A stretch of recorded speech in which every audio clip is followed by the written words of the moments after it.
Phone দিল কেডা? Hello hello. হ্যাঁ নাসিরউদ্দিন ভাই। আর রহিম, হ্যাঁ কোন? ওই যে তুমি কি কিছু কথা শুনছো? না তো কিছু তো শুনি নাই, কি হয়েছে? ওই যে তোমার বাপে নাকি তোমার বড় ভাইয়ের সব জমি জমা দিয়ে দিছে, তুমি কি জানো কিছু? কি?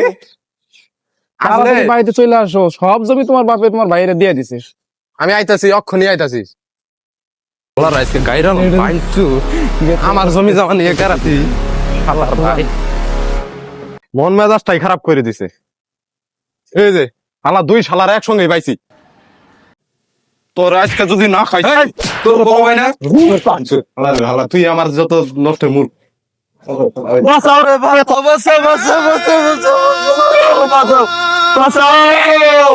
দেন মেরে না মেরে না।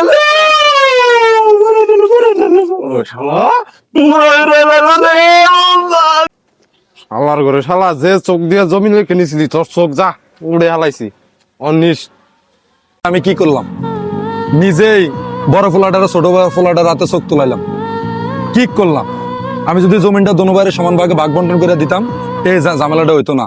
আমি একটা অমানুষের কাজ করলাম। আমার মতে অমানুষের কাজ আর কেউ করেন না।